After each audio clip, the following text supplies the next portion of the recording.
It's personal between me and you, and I'm going to do you some serious harm, you big stiff idiot. The untouchable True School Sports Empire proudly presents something the boxing games are missing. Hey, what's going on? It's your boy BT, and I came here to talk some boxing with the thousands of True School Sports subscribers.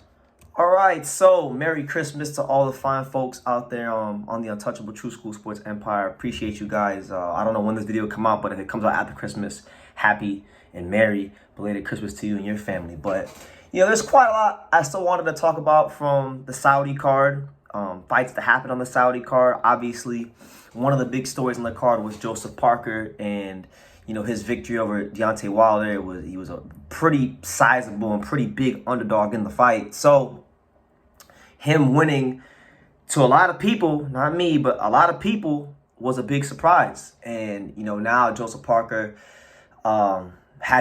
he's increased his reputation in the sport, and he's going to be in line for some big fights. And obviously, history shows anything for the most part, other than him turning down the Filip Hrgović IBF eliminator, which almost every heavyweight in the world did that wasn't champion.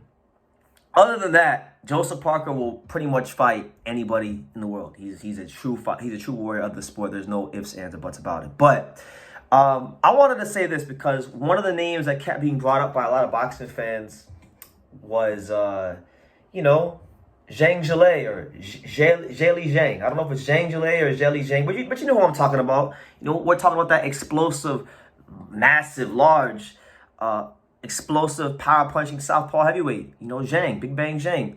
He was a guy that a lot of people were disappointed with the fact that he didn't get a chance to fight on the card. A lot of people have been inserting his name into big-time heavyweight fights, such as, you know, they want to see him fight Anthony Joshua in a rematch of their Olympic fight. They want to see Zhang again. I've seen people say they want to see Zhang fight Fury. Some people say that they want Zhang to fight Filip Hrgović in a rematch, which I want to see too at some point, right? So his name's obviously shot up, and there's a lot of positive thoughts that are associated with the Big Bang Zhang brand right now at this moment in time. But I'm gonna tell you guys this. I'm not so sure what the most realistic options are out there for Joseph Parker, but I would love to see Zhang fight Joseph Parker. I think this is actually the fight that the Saudis or whoever should explore into making next. And I'm going to tell you guys why. We'll start with Zhang. First of all, Zhang is a fighter that we know that he's not getting the fight with Fury or Usyk next because they're going to be tied up for probably all of 2024. So that's not going to happen. So scratch them out, right? He can't get Joshua or Hrgović, at least not in the first quarter or the first two quarters of 2024, because they'll be waiting for Fury and Usyk to fight and the IBF belt to go vacant, and then they'll fight each other, right? So you already have, what is that? That's already 4 of the top 10 heavyweights already X'd off the list. So then you're left with, you know, Deontay Wilder, who, you know, I think that would be a good fight. But I don't know if Wilder would want to take that fight right now. And I'd be led to believe that he wouldn't want to take that fight. He may not even box. His future is probably one of the most uncertain of any fighter in the heavyweight division after the Parker loss. So that's already half of the top 10 heavyweights just extra off right there. So then that leaves you with, you know, you got guys like Ajit Kabayel, who, you know, is a good fighter coming off of a big win against Makhmudov. But Ajit Kabayel isn't the biggest name out there. So does Zhang really want to do that after just beating the brakes off Joe Joyce twice? No, I think Zhang deserves a bigger fight than that. You also got a couple other guys. You got Frank Sanchez, who's kind of, you know, high risk, low reward himself. Again, it's kind of the same thing as Kabayel. Good fighter, incredible heavyweight, but it's in a sense, you know, for a guy that knocked out Joe Joyce twice in very exciting performances, those really aren't the kind of fights that I feel Zhang should get. I feel like Zhang should actually get better fights, right? So then that leaves us with this, Joseph Parker. And from the Joseph Parker side of things, you just fought Deontay Wilder, a guy that was heavyweight champion. You're not going to be in position to get those big fights with the other names right away or at all in 2024. So I think for him, Zhang is actually the best potential opponent for him.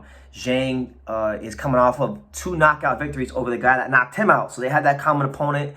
And believe it or not, I think people might actually look at Parker, even in that fight. People may not learn their lesson about Joseph Parker. They may actually go into that fight putting Joseph Parker as an underdog. So sometimes, you know, sometimes you got to wake people up on more than one occasion, you know. So I just think it makes so much sense with the whole Joe Joyce common opponent, the landscape of the division. And then stylistically speaking, I think it's a really interesting fight because starting with Zhang. Zhang, we know, is one of the most destructive punchers, not just in the heavyweight division, but in all of boxing. I mean, if he hits you the right way once, you're gonna be in some big trouble. But he's also a very smart boxer. He obviously has a big amateur background, an amateur pedigree he brings to the table, being the fact that he was an Olympic silver medalist, very big, 6'9" or 6. He's huge. He's a big unit of a man. So Parker would have a lot to deal with in the sense that this isn't quite the same as Wilder, because I think Zhang is a smarter, more intelligent counter puncher than a guy like Wilder. And I think Wilder, too, will kind of help Parker with the fact that Malik Scott tried to change his style so drastically, and the lack of activity. These things did play a big role in helping Parker into win. That's not making an excuse. That's just the truth. But again, it'd be a chance for Parker to prove what he can do against another elite upper echelon top flight heavyweight. I love the fight in so many ways. I think too. I think, and I gotta say this because I do like Zhang, but I do feel like some people are starting to overrate him. Like, yeah, he gave Filip Hrgović a great fight. He could have obviously gotten the decision because it was very close, but he lost. And I thought he lost. Not only did he lose, not only did he lose, but he was competitive with the worst Hrgović that we're ever going to see in the ring. His dad just died a couple months before the fight. I don't think they do a rematch. The fight will even be remotely competitive, and I'll stand on that square. He also, Zhang, not to put him down, but he fought Jerry Forrest, who's not in elite heavyweight, and got a draw with him after getting like 3 knockdowns and gassed out. Zhang has massive stamina issues, and I just feel like even in the Joseph Parker fight, if he doesn't hurt or drop or stop Parker in the first 5 to 6 rounds, he's not going to have enough gas to beat a guy like Joseph Parker in the back half of a fight.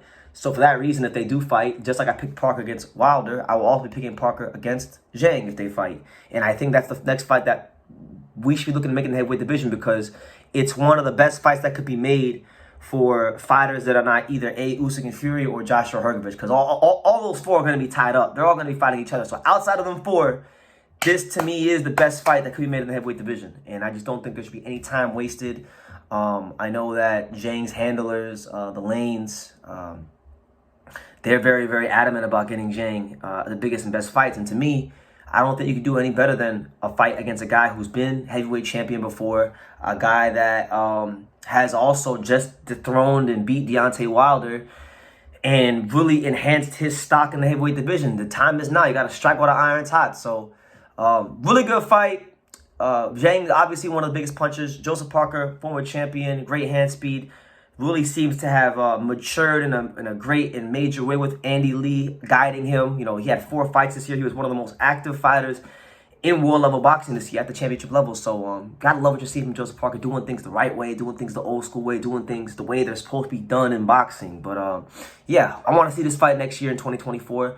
What do you guys think? Zhilei, Zhang, Joseph Parker. How do you guys see that potential matchup? Because I do feel like that's a very realistic fight. Leave your comments down below. Make sure you guys take the time to subscribe. And like I say in every single one of these videos, you can love me or you can hate me, but I'm just a kid from Daniel. So until next time, take care. Thank you for watching another video on the untouchable True School Sports Empire. For more great boxing content just like this video, click right here and make sure you subscribe. Much love from sunny South Florida.